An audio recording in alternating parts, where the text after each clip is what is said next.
जय श्री राम बच्चों। जय Shri Ram. Class 12 chemistry chapter 3 chemical kinetics में लास्ट क्लास में मैंने तुम लोगों को रेट ऑफ रिएक्शन का एक बेसिक इंट्रोडक्शन दिया था, जिसमें मैंने तुम्हें बताया था कि रिएक्टेंट्स की कंसंट्रेशन वक्त के साथ डिक्रीज हो जाती है और प्रोडक्ट की इंक्रीज होती है टिल जब तक वो इक्विलिब्रियम तक नहीं पहुंच जाते। हाँ या ना? तो decrease in the concentration of reactant and increase in the concentration of product की मदद से विद रिस्पेक्ट टू टाइम हम लोग रेट ऑफ रिएक्शन फाइंड कर सकते हैं। याद है कि भूल गए? आज हम लोग उससे आगे की कहानी स्टार्ट करने जा रहे हैं। करें स्टार्ट। आज हम लोग पढ़ने जा रहे हैं reactions involving स्टोइशियोमेट्रिक coefficients of reactant and product। अगर मान लो रिएक्टेंट और प्रोडक्ट, देखो हम लोगों ने एक बेसिक रिएक्शन लिखी थी R2P, याद है कि भूल गए? अरे जरूरी है कि रिएक्टेंट एक ही हो? नहीं। और ये भी जरूरी नहीं है कि प्रोडक्ट ही एक ही हो, एक से ज्यादा भी हो सकते हैं। अगर मैं एक या दो से ज्यादा रिएक्टेंट या प्रोडक्ट लिखता हूं, उसके बाद भी ये जरूरी नहीं है कि उसका स्टोइशियोमेट्रिक कोएफिशिएंट 1 हो या सेम हो, वो अलग अलग हो सकता है। हाँ या ना? तो मैं कुछ रिएक्शंस लिखने जा रहा हूं और फिर उसके बाद उनका रेट ऑफ रिएक्शन लिखूंगा। ठीक है, करें शुरू। देखो भाई, Hg प्लस Cl2, ये बन गया HgCl2।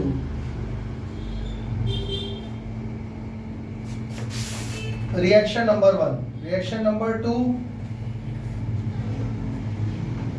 2Hi H2 plus I2G। और एक रिएक्शन और लिखते हैं, number 3, 5Br minus aqueous plus BrO3 minus aqueous plus 6H plus aqueous gives 3Br2 aqueous plus 3H2O liquid. देखो मैंने यहाँ पे 3 रिएक्शन लिखी हुई हैं और इनका रेट ऑफ रिएक्शन को एक्सप्रेस कैसे करोगे या फाइंड कैसे करोगे वो मैं तुम्हें बताने जा रहा हूँ। ठीक है, तो लास्ट क्लास में हम लोग ये चीजें पढ़ चुके हैं कि अगर मान लो मुझे इस रिएक्शन की रेट ऑफ रिएक्शन लिखनी है ROR, क्या करेंगे बच्चों? रिएक्टेंट कौन है? जल्दी बोलो, कितने? 2 है। तो रेट ऑफ रिएक्शन फाइंड करने के लिए हम लोग चेंज इन कंसंट्रेशन फाइंड करेंगे Hg की विद रिस्पेक्ट टू टाइम। सही है गलत है? अरे जल्दी बोलो, सही है गलत? हाँ, -1 लगाएगा, रिएक्टेंट है ना। अच्छा, क्या हम ये लिख सकते हैं Cl2 की कंसंट्रेशन में कितना चेंज आया with respect to change in time? सही है गलत है? यहां पर भी एक माइनस आएगा। पर अगर हम लोग प्रोडक्ट के टर्म्स में लिखते हैं, मतलब मैं रेट ऑफ रिएक्शन लिखना चाहता हूं in terms of change in concentration of HgCl2 with respect to time, तो यहाँ पे माइनस आएगा प्लस आएगा? क्यों भाई? क्योंकि प्रोडक्ट है। बच्चों तीनों चीजें सॉल्व करनी पड़ती है रेट ऑफ रिएक्शन फाइंड करने के लिए, या एक से ही काम चल जाता है? एक से चल जाता है। वो एक कौन है, रिएक्टेंट या प्रोडक्ट? कोई भी रिएक्टेंट या कोई भी प्रोडक्ट। समझ में आ गया? अगर ये समझ में आ गया तो ये वाला जल्दी से बता दो बच्चों। यहाँ पर क्या आएगा जल्दी बोलो? रेट ऑफ रिएक्शन फाइंड करने के लिए रिएक्शन 2 में क्या करोगे? Hi, change in concentration of Hi with respect to time. सही है गलत है? माइनस आएगा? आएगा। तो रेट फाइंड करने के लिए अब यहाँ पर तुम्हें जो नई चीज याद रखनी है वो ये है, इसका स्टोइशियोमेट्रिक कोएफिशिएंट क्या है बच्चों? 2 है ना। तो यहाँ पर आपको 1/2 लगाना पड़ेगा। ये बात समझ में आ गई? टॉपिक का मतलब समझ में आ गया? जरूरी नहीं है हमेशा सिर्फ इसी से काम चल जाए। अगर स्टोइचियोमेट्रिक कोएफिशिएंट दिए हुए हैं तो आपको रिएक्टेंट है तो माइनस तो लगेगा ही लगेगा, स्टोइचियोमेट्रिक कोएफिशिएंट से इसको डिवाइड भी करना पड़ता है। समझ में आ गया? Which is also equal to, यहाँ पे दो प्रोडक्ट है तो change in concentration of H2 delta T और change in concentration of I2 with respect to time. समझ में आ गया? चले आगे। इसका कोई बच्चा लिख के दिखा सकता है? इस रिएक्शन का लिख दोगी मानसी? नहीं कर सकते? अरे सिंपल है, देखो 1/5 delta Br minus divided by delta T, सही है गलत है? Is equal to change in concentration of BrO3 minus upon delta T which is also equal to minus का साइन भी आएगा क्योंकि ये एक रिएक्टेंट है। 1/6 change in concentration of H plus ion with respect to time, सही है? Minus आएगा क्योंकि ये तीनों ही रिएक्टेंट है। और यहाँ प्लस का साइन मत लगा देना, इक्वल टू इसलिए लिख रहा हूं क्योंकि तीनों से ही रेट ऑफ रिएक्शन ही आएगा। अच्छा, which is also equal to 1/3 change in concentration of Br2 with respect to time is equal to 1/3 change in concentration of H2O with respect to time। Clear हो गया? आई होप ये topic आप लोगों को समझ में आ गया होगा। रेट ऑफ रिएक्शन फाइंड करने के लिए स्टोइचियोमेट्रिक कोएफिशिएंट से इस एक्सप्रेशन को डिवाइड करना पड़ता है। क्लियर हो गया? चले आगे। इसी कॉन्सेप्ट को और बेटर तरीके से समझने के लिए एक क्वेश्चन करते हैं। बोलो।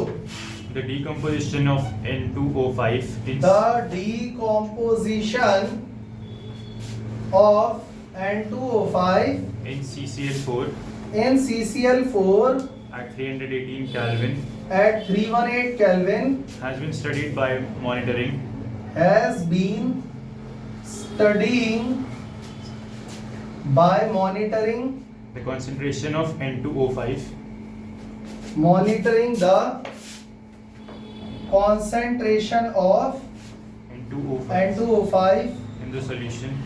the solution। Initially the concentration of N2O5 इसका फुल स्टॉप है? हाँ हाँ, फिर initially the concentration of N2O5 initially the concentration of N2O5 is 2.33 mole per liter is 2.33 mole per liter and after 184 minutes and after 184 minutes it is reduced to 2.08 it is reduced to 2.08 2.08 mole per liter. mole per liter। The reaction takes place according to the equation. The reaction takes place as क्या दिया हुआ है? 2N2O5 2N2O5 gaseous gives gaseous gives 4NO2 4NO2 plus O2. plus O2। Calculate the average rate of this reaction. Calculate average Rate of this reaction rate of this reaction in terms of hours, minutes, and seconds. in terms of hours, minute and second। What is the rate of production of NO2? What is the rate of production of NO2 during this period? NO2 during this period?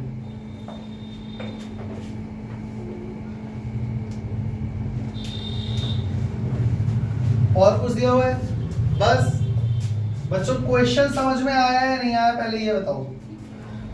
ये तो clear हो गया, ये reactant है और एक ही reactant है और प्रोडक्ट यहाँ पर कितने हैं? 2। इसने ये बोला है कि NO2 N2O5 जो है वो डिकम्पोज हो रहा है। अगर डिकम्पोज हो रहा है तो डिकम्पोजिशन रिएक्शन आपने 10th में पढ़ा होगा, एक रिएक्टेंट से 2 या 2 से ज्यादा प्रोडक्ट मिलते हैं, जो कि यहाँ पे दिख भी रहा है, डिकम्पोज हो रहा है। at 318 Kelvin has been studied by monitoring the concentration of N2O5. लेकिन इस पूरे प्रोसेस में बच्चों हमें सिर्फ किसकी कंसंट्रेशन दी हुई है? हमें किसकी कंसंट्रेशन दी हुई है? सिर्फ और सिर्फ N2O5 की। हाँ या ना? इनिशियली कितना है बच्चों? 2.33 मोल, और बाद में कितना हो गया? 184 मिनट के बाद कितना हो गया? 2.08 मोल, जो कि ऑब्वियसली होना था। अगर वो रिएक्टेंट है तो वक्त के साथ कंसंट्रेशन कम ही होगी ना। तो बच्चों चेक करो, और टाइम लगा है, देखो ये 184 मिनट, पहले कंसंट्रेशन थी इतनी, बाद में हो गई इतनी, और इसने पूछा क्या है? Number 1, calculate average rate of this reaction in terms of hours, minute and second. बच्चों एवरेज रेट ऑफ रिएक्शन निकालने के लिए सारे रिएक्टेंट प्रोडक्ट की जरूरत है नहीं, एक से काम चल जाएगा। तो ऑब्वियसली वही वाला रिएक्टेंट लूंगा जिसकी वैल्यू दी हुई है। अब जल्दी बताओ रेट ऑफ रिएक्शन कैसे निकालते हैं? जल्दी बोलो। Change in concentration of N2O5 upon change in time. यहां पर साथ में 1/2 भी आएगा, वो भी माइनस का। ये बात समझ में आई है नहीं? अभी जो मैंने इरेज किया उससे पहले मैंने यही लिख के समझाया था कि कैसे फाइंड करते हैं। अब बच्चों change in concentration ROR is equal to -1/2। अब जरा चेक करो N2O5 की कंसंट्रेशन में चेंज कैसे निकालोगे? फाइनल माइनस इनिशियल करोगे, initial minus final? Final concentration minus initial concentration upon में टाइम कितना लगा? 184। बच्चों क्योंकि टाइम मिनट में है तो जो भी आंसर आएगा वो किस में आएगा? मोल पर लीटर पर मिनट। मेरी बात समझ में आई या नहीं आई? क्योंकि मैंने मिनट में लिया है। अब इसको सॉल्व कर दो जल्दी से। ROR is equal to -1/2 into 2.33 में से 2.08 माइनस कर दो,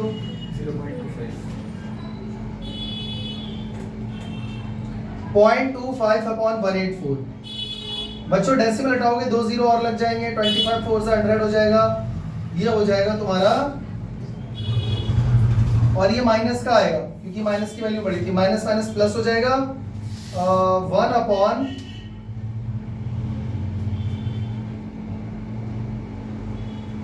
736। नहीं 4 2 सा 8, 8 4 सा 32, 64 67 1472। और जब इसको डिवाइड करोगे 1 अपॉन करोगे तो कितना आ रहा है? 0.000679। बच्चों अगर मैं इसको स्टैंडर्ड कंडीशन में लेकर आऊं तो डेसिमल यहां पर आना चाहिए 1 2 3 4 6.79 into 10⁻⁻⁴ मोल पर लीटर पर मिनट। ये हमारा आंसर आ गया है, और ये हमारा फाइनल आंसर नहीं है। चेक करो, इसने आवर में भी पूछा है, मिनट में भी पूछा है, सेकंड में भी पूछा है। हाँ या ना? अभी हमारा आंसर किस में आया? इसलिए समझ में आ रहा है? अभी हमें इस आंसर को आवर में भी लाना है, सेकंड में भी लाना है। बच्चों अगर यहाँ पे सचमुच सेकंड चाहते हो तो जरा चेक करो, इस मिनट को सेकंड बनाओगे या नहीं? तो अगर मिनट को सेकंड में, देखो इसी स्टेप के आगे कंटिन्यू कर रहा हूं, -1/2 ये रहा, न्यूमरेटर में -0.25 ही बचेगा, डिवाइडेड बाय 184 किस में? मिनट में। बच्चों मिनट से सेकंड में जाने के लिए क्या करोगे? 60 से डिवाइड करोगे या नहीं करोगे? तो कुल मिला के यही पूरा सॉल्व हो रहा है, बस नीचे एक 60 आ गया है। हाँ या ना? तो अगर मैं डायरेक्ट इस वैल्यू को 60 से डिवाइड कर दूं, अगर मैं डायरेक्ट इस वैल्यू को डिवाइड कर दूं 60 से, तो क्या मेरा आंसर मोल पर लीटर पर सेकंड में आ जाएगा? तो जल्दी से मुझे एक बच्चा ये करके बताओ कि 6.79 को अगर मैं 60 से डिवाइड कर दूं तो क्या आएगा? 1.3166 इंटू 10 पावर -5 मोल पर लीटर पर सेकेंड। एक सेकेंड पॉज करना।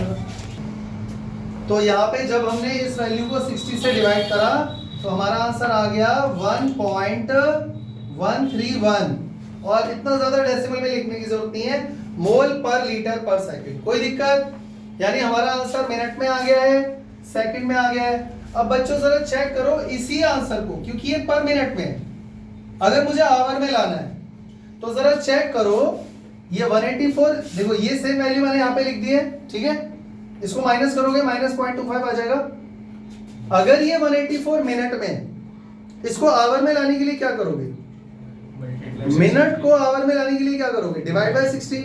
तो अगर आप इसको 60 से डिवाइड करोगे तो ये 60 घूम के ऊपर चला जाएगा या नहीं? जल्दी बोलो, हाँ या ना? यानी आपको इस वैल्यू का मल्टीप्लाई 60 से करना पड़ेगा, यानी आपको इस आंसर का मल्टीप्लाई 60 से करना पड़ेगा। तो जैसे ही आप इस वैल्यू का 60 से मल्टीप्लाई करोगे आंसर पर आवर में आ जाएगा। तो जल्दी बताओ रेट ऑफ रिएक्शन कितना आ गया?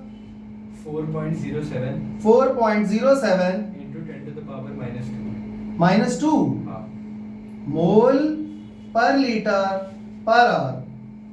बच्चों चेक कर लो, rate of reaction per minute, per second, per hour तीनों में आ चुका है। कोई दिक्कत? चले आगे। ये इस क्वेश्चन का सिर्फ फर्स्ट पार्ट था। देखो कुछ भी मुश्किल नहीं है, फिर से देख लो। पर मिनट में तो आराम से आ गया ना, बस आपको कुछ नहीं करना है। इस 184 को आप एक बार सेकंड में कन्वर्ट कर दो, इंटू 60 हो जाएगा डिनोमिनेटर में, और एक बार आवर में कन्वर्ट कर दो, इंटू 60 हो जाएगा न्यूमरेटर में। कोई दिक्कत? कुछ मुश्किल नहीं है। इसके बाद इसी क्वेश्चन में एक और पार्ट पूछा हुआ है, जरा चेक करो। What is the rate of production of NO2 during this period? बच्चों जरा चेक करो, यहां पर NO2 नजर आ रहा है, ये रहा, ये प्रोडक्ट है, ये बन रहा होगा, इसकी कंसेंट्रेशन बढ़ रही होगी। 184 मिनट में इसकी कंसेंट्रेशन NO2 की कितनी बढ़ गई? मेरी बात समझ में आ रही है? क्वेश्चन समझ में आ गया? What is the rate of production of NO2 during this period? Rate of production of NO2 मांग रहा है। जरा मुझे बताना, मुझे क्या फाइंड करना है? 1/4 change in concentration of NO2 bye delta T। बच्चों क्या मुझे ये फाइंड करना है? दिमाग लगा के आंसर दो। What is the rate of production of NO2 during this period? तो क्योंकि इसका स्टोइशियोमेट्रिक कोएफिशिएंट 4 है, तो 1/4 multiply by change in concentration of NO2 with respect to time, वो भी प्लस में। क्या मुझे ये फाइंड करना है? नहीं, क्योंकि अगर आपने ये सॉल्व कर दिया तो आपके पास रेट ऑफ रिएक्शन आ जाएगा, और आपके पास वही आ जाएगा जो यहां दिया हुआ है।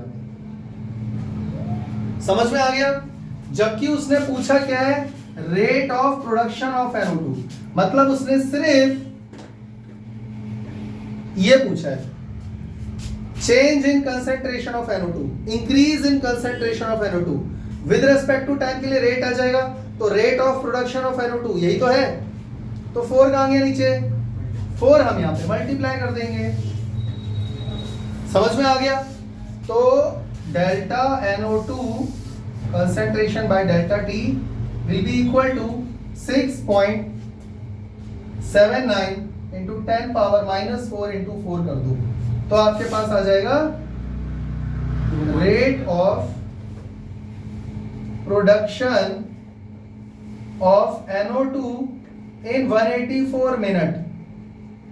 इसीलिए मैंने मिनट वाली वैल्यू उठाई यहाँ पे। तो बच्चों इन दोनों को मल्टीप्लाई कर दो और बताओ जल्दी क्या आ रहा है? 2.716 into 10 to the power -3 -3 मोल पर लीटर पर मिनट। समझ में आ गया? चेक कर लो, कोई दिक्कत? चले आगे।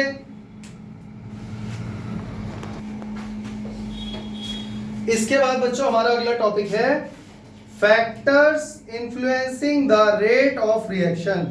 अगर आप लोग एनसीईआरटी में देखोगे, अभी जो मैंने क्वेश्चन सॉल्व किया था वो एनसीईआरटी का एग्जांपल है 3.2, और इसके नीचे एक्सरसाइज इन टेस्ट क्वेश्चन में 2 क्वेश्चन और दिए हुए हैं, 3.1 और 3.2। ये मार्क कर लो, ये तुम्हारा होमवर्क है। इंटेक्स के क्वेश्चन चैप्टर के साथ कर लोगे तो ज्यादा अच्छा रहेगा। बाद के लिए छोड़ोगे तो वो धीरे धीरे इतने इकट्ठे हो जाएंगे कि ना आप बैक एक्सरसाइज कर पाओगे और ना इंटेक्स क्वेश्चन। समझ गए? तो ये 2 क्वेश्चन कर लेना, बहुत ही सिंपल है, बिल्कुल उसी लेवल के जो अभी हमने करा है, उससे भी बल्कि इजी है। ठीक है? और उसका अगला टॉपिक लिखा हुआ है factors influencing rate of reaction. तो अभी हम यही स्टार्ट करने जा रहे हैं, factors influencing rate of reaction. वो कौन कौन से फैक्टर है जिससे रेट ऑफ रिएक्शन ऑल्टर हो सकता है, चेंज हो सकता है, बढ़ सकता है या घट सकता है? क्या लगता है तुम्हें बच्चों, बताओ वो कौन कौन से फैक्टर हैं जिससे रेट ऑफ रिएक्शन चेंज हो सकता है, ऑल्टर हो सकता है? Concentration of reactant, concentration of reactant. एक बच्चे ने बोला temperature, temperature of system. Number 3 और बताओ बच्चों, प्रेशर। पर प्रेशर से कोई खास इफेक्ट नहीं पड़ता। प्रेशर का इफेक्ट उन रिएक्शंस पे पड़ता है जो गैसियस फेज में होती हैं, पर अगर रिएक्शन गैसियस फेज में नहीं है तो प्रेशर का कोई इफेक्ट खास नहीं पड़ेगा। और दूसरी बात ये, जनरली जितनी भी रिएक्शन कर रहे हो आप इसी एटमॉस्फेयर में कर रहे हो तो एटमॉस्फेरिक प्रेशर ही लगेगा, तो इसका कोई खास इफेक्ट पड़ने वाला नहीं है। ये ज्यादातर काम करता है गैसियस फेज रिएक्शन में। और बताओ बच्चों,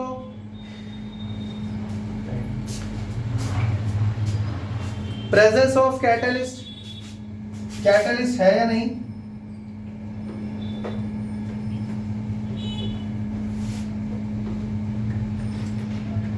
और सोचो, सरफेस एरिया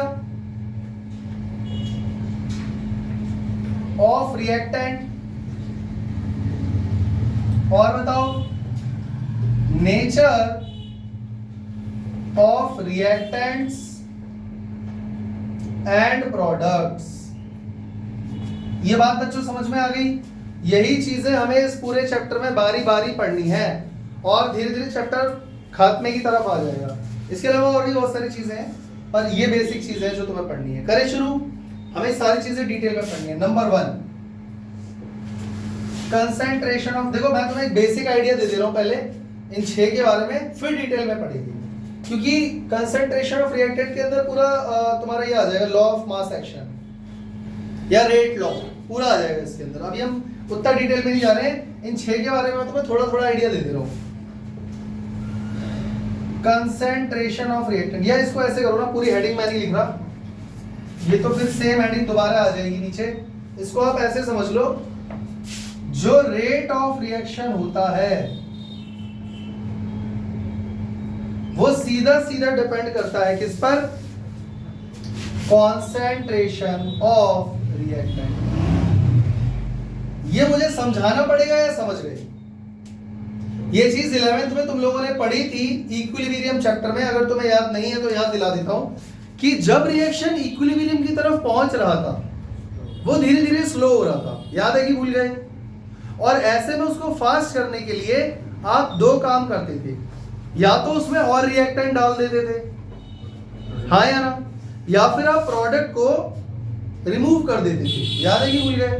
आप प्रोडक्ट रिमूव कर रहे हो तब भी कंपैरेटिवली रिएक्टेंट बढ़ जा रहे हैं, और आप रिएक्टेंट ऐड कर रहे हो उस रनिंग रिएक्शन में तब भी रिएक्टेंट की कंसंट्रेशन बढ़ रही है।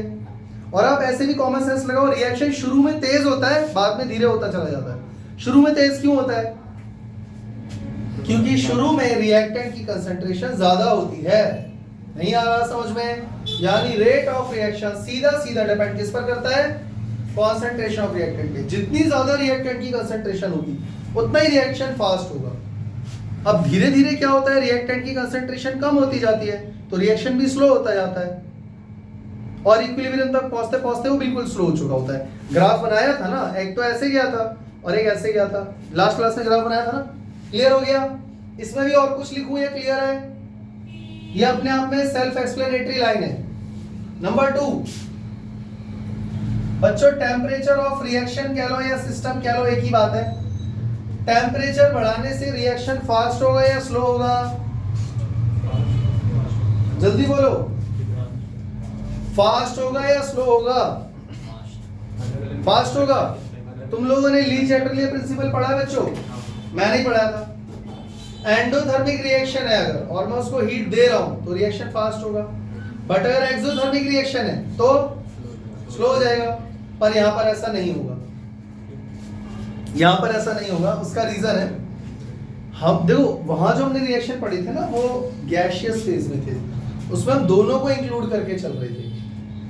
मेरी बात समझ में आ रही है? वो लिक्विड लिक्विड सॉल्यूशंस या लिक्विड में gas gas dissolve in liquid, Henry law chapter 2 में यही सब था ना, सॉल्यूशन चैप्टर में यही सब था ना। लेकिन बच्चों यहाँ पे हम उन रिएक्शंस की बात कर रहे हैं, दुनिया की सारी 99.9% रिएक्शंस की बात कर रहे हैं। यहाँ हम सिर्फ सॉल्यूशन की बात नहीं कर रहे, वहाँ सॉल्यूशन थे, होमोजीनियस मिक्सचर्स थे। यहाँ दुनिया की सारी रिएक्शंस है तो सॉल्यूशन भी इंक्लूड हो गए। तो यहाँ पर होगा क्या फाइनली ये बताओ? Rate of reaction directly proportional to temperature. समझ में आ गया?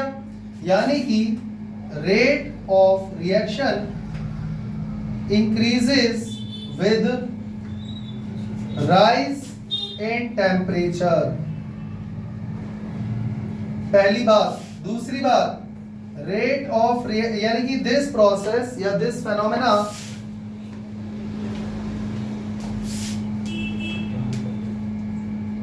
this process is same for all kind of reactions, for all kind of या almost for almost all kind of reactions, exothermic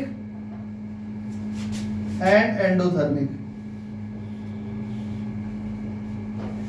और इसमें एक और बात मैं तुम्हें बता देता हूं, जनरली होता ये है कि अगर मैं टेम्परेचर 10 डिग्री सेल्सियस इंक्रीज कर दूं तो rate of reaction almost double हो जाता है। मेरी बात समझ में आ गई? हालांकि इसके ऊपर प्रॉपर एक इक्वेशन है, ऐसे अंदाजे से डबल नहीं करना है, आगे जाके हम लोग पढ़ेंगे। लेकिन अभी मैं तुम्हें एक आइडिया दे दे रहा हूं, जनरली किसी भी रिएक्शन में अगर मैं टेम्परेचर 10 डिग्री सेल्सियस सिर्फ राइज कर दूं तो रेट ऑफ रिएक्शन कितना हो जाएगा? डबल।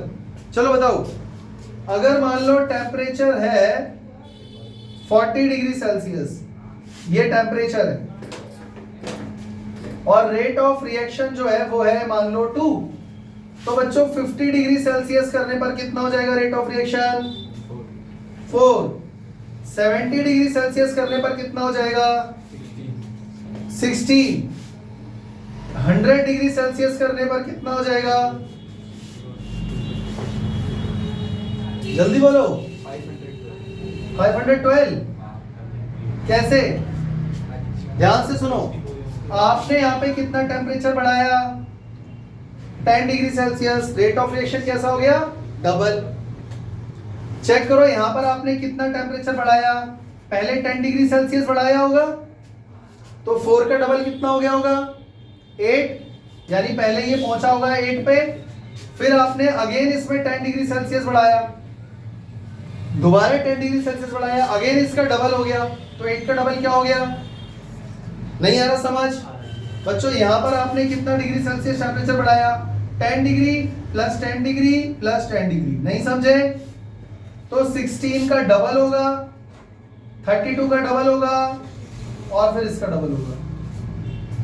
आ गया समझ में? यहां से एमसीक्यू आ सकता है। देखो ये सब चीजें मैं लिख इसलिए रहा हूं क्योंकि मुझे लगता है तुम लोग यहीं से नोट्स बनाओगे, तो कोई भी पॉइंट इंपॉर्टेंट वाला नहीं रह जाना चाहिए। बाकी जो वर्बली बोल रहा हूं उसमें से जो इंपॉर्टेंट लग रहा है वो तो तुम्हें वैसे भी लिख लेना चाहिए, और आसान भाषा में साइड में नोट बॉक्स बना के हिंदी में भी लिखना पड़े तो लिख लो, क्योंकि बाद में रिवीजन में वही काम आएगा सारा, वही एग्जाम में लिखना है। और अब वैसे भी तुम्हारी ऑनलाइन चेकिंग है, तुमने अगर एक भी गलती करी, अगर उन्हें फोटो वो जो क्लिक हो रही है वो धुंधला भी दिख रहा हो या उनकी आंखें खराब हो तो नंबर तुम्हारे कटेंगे। तो तुम अपनी तरफ से पूरा साफ सफाई के साथ लिख कर आना जो भी तुम्हें आता है, समझ गए? तो generally rate of reaction doubles on an average with 10 degree Celsius rise in temperature। समझ में आ गया? कोई दिक्कत?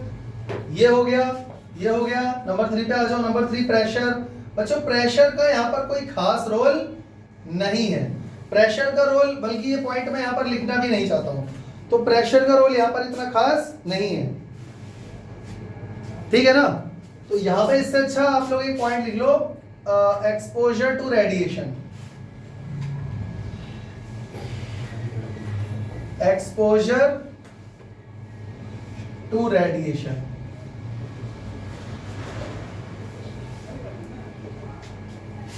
फिर भी प्रेशर के बारे में इतना समझ लो, ये वहां रोल प्ले करेगा for gaseous reaction. For gaseous reaction, कोई ऐसा रिएक्शन जो गैसियस फेज में है, वहां प्रेशर बढ़ाने से शायद कुछ रिएक्शन फास्ट हो जाए या स्लो हो जाए। मेरी बात समझ रहे हो ना? देखो गैस को लिक्विड में डिसॉल्व कर रहे हो, वो सॉल्युबिलिटी हो गई, वो एक अलग चीज हो गई। हेनरी लॉ में यही बोला था ना कि प्रेशर इंक्रीज करोगे तो जो गैस है वो लिक्विड फेज में ज्यादा डिसॉल्व होगी। वो तो डिसोल्यूशन का प्रोसेस हो रहा है ना वहां पे। हाँ ठीक है, एक रिएक्शन है, मानते हैं, पर दुनिया की सारी रिएक्शन के सामने सॉल्यूशन बहुत छोटी चीज हो गई ना। बात समझ रहे हो? इसके बाद आ जाओ नंबर 4 पे। नंबर 4 है pressure of catalyst, presence of catalyst. Number 4 presence of catalyst. बच्चों इससे क्या समझ में आ रहा है? कैटलिस्ट डालने से रेट ऑफ रिएक्शन बढ़ेगा ही बढ़ेगा हमेशा, या कम भी हो सकता है? अरे पहले कैटलिस्ट की डेफिनेशन तो समझ लो। कैटलिस्ट रिएक्शन को फास्ट करने के काम आता है या स्लो करने के काम आता है? पर कुछ ऐसा भी तो केमिकल होता होगा जो रिएक्शन को स्लो कर देता होगा। मेरी बात समझ पा रहे हो? जो कैटलिस्ट है वो हम डाल ही इसीलिए रहे हैं ताकि रिएक्शन जल्दी हो, फास्ट हो, उसका काम ही यही है, उसकी डेफिनेशन ही यही है। पर बच्चों याद रखना, कुछ केमिकल ऐसे भी होते हैं जो रिएक्शन को स्लो करने के काम आते हैं, उनको बोलते हैं इनहिबिटर। और कहीं साइड में नोट डाल के लिख लेना, इनहिबिटर को डिफाइन किया गया है इस बेसिस पर कि ये रिएक्शन को स्लो करने के काम आते हैं, उल्टा धीमा कर देते हैं। समझ गए? तो अब तुम जरा दिमाग लगाओ, अगर प्रेजेंस ऑफ कैटलिस्ट है तो कैटलिस्ट का तो काम ही है रिएक्शन को फास्ट करना, हाँ या ना? तो यहां पर हम क्या लिखेंगे? Rate of reaction increases abruptly in the presence of suitable catalyst। तो हर रिएक्शन में एक अलग अलग कैटलिस्ट इस्तेमाल होता है, तो जिस रिएक्शन को जो कैटलिस्ट चाहिए वो उसको दे दो। समझ में आ गया? Number 5 surface area of reactants.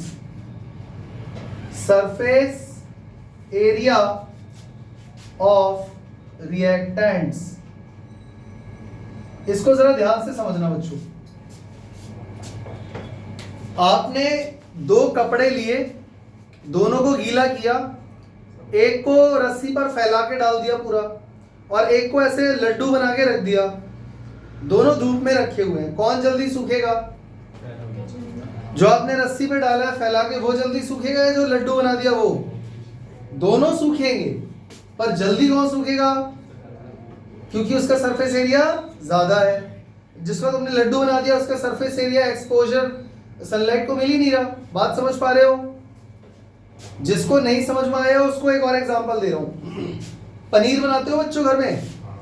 Paneer को छोटा छोटा काट के तब सब्जी बनाते हैं, या पूरा पनीर का बड़ा सा ढेला डाल देते हो? तो पूरा ढेला क्यों नहीं डालते हो? वो भी तो बाद में उसको निकाल के कटोरी में रख लो और रोटी से नोच नोच के खा लो उसको तोड़ तोड़ के।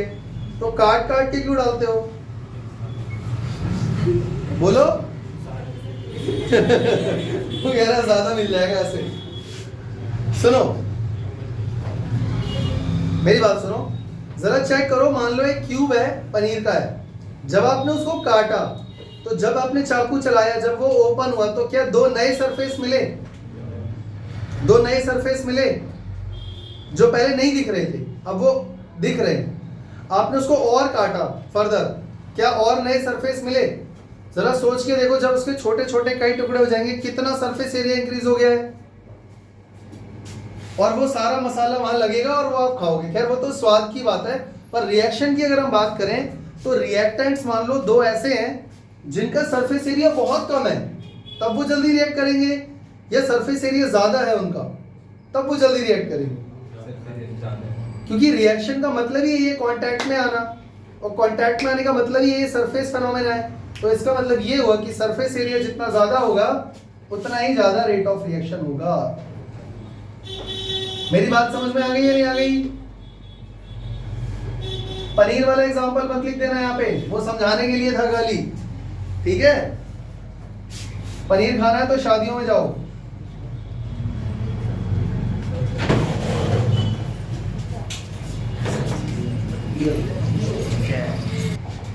तो याद रखना, सरफेस एरिया बढ़ाने से रेट ऑफ रिएक्शन भी बढ़ जाता है। नंबर 6 क्या है भैया? Nature of reactants and products. कई बार आंखों से कुछ और दिखता है और हो कुछ और जाता है। जैसे आप लोगों के सामने दो रिएक्शन लिख रहा हूं, CO प्लस O2 CO2, सही है? कुछ गड़बड़ तो नहीं है? अरे अब तो सही है। बैलेंस चेक कर लो, बैलेंस है। N2NO plus O2 becomes 2NO2। यहां तक कोई दिक्कत? बच्चों दोनों रिएक्शन कैसे दिख रहे हैं? एकदम सेम डिट्टो कॉपी दिख रहे हैं, कोई फर्क नहीं दिख रहा है इन दोनों में। लेकिन इन दोनों में बहुत फर्क है। एक रिएक्शन बहुत स्लो है और एक रिएक्शन बहुत ही फास्ट है। These two reactions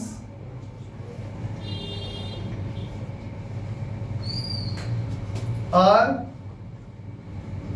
similar but rate of reaction is different। समझ में आ गया? तो इसका इस टॉपिक से क्या लेना देना है? नेचर ऑफ रिएक्टेंट प्रोडक्ट से। इसका मतलब यहाँ पे सीधा सीधा ये है, रिएक्टेंट्स के जो बॉन्ड है वो जितनी जल्दी टूटे उतना अच्छा है, और प्रोडक्ट्स के लिए नए बॉन्ड जितने जल्दी बने उतना ही अच्छा है, तब रेट ऑफ रिएक्शन फास्ट होगा। और अगर ऐसा नहीं हो रहा है तो रेट ऑफ रिएक्शन स्लो रहेगा।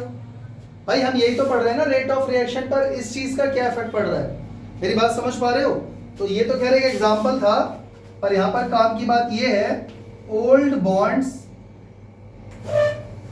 Should be break quickly and formation of new bonds must be fast so that rate of reaction increases। समझ में आ गया? और इसके बाद एक last point number 7, exposure to radiation. Exposure to radiation या लाइट। बच्चों तुम्हें पता होगा कुछ रिएक्शंस ऐसी होती हैं जो सनलाइट या व्हाइट लाइट एब्जॉर्ब करके, रेडिएशंस को एब्जॉर्ब करके फास्ट हो जाती है। 10th क्लास में पढ़ा है ना तुम लोगों ने? जैसे AgBr था, AgCl था, तो डिकम्पोजिशन हो रहा था उसका। तो सम रिएक्शन, तो मैं इसमें एग्जांपल लिख देता हूं, AgCl becomes Ag plus Cl2, और यहां लिख देना डिकम्पोजिशन।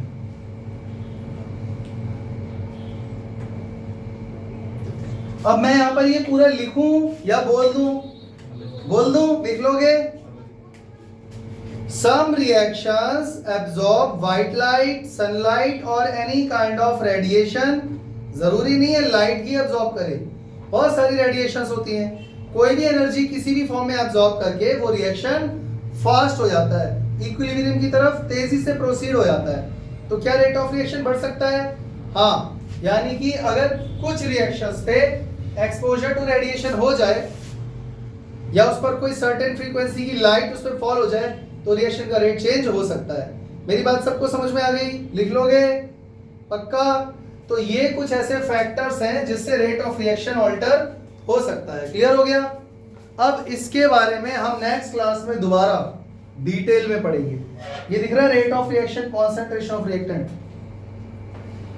इस पहले पॉइंट के अंदर ही आता है आपका रेट लॉ, बहुत इंपॉर्टेंट है। वहीं से ऑर्डर ऑफ रिएक्शन निकलेगा, उसके बाद चैप्टर आगे चलेगा। समझ में आ गया? मिलते हैं अगली क्लास में, तब तक के लिए जय हिंद, जय श्री राम। जय हिंद।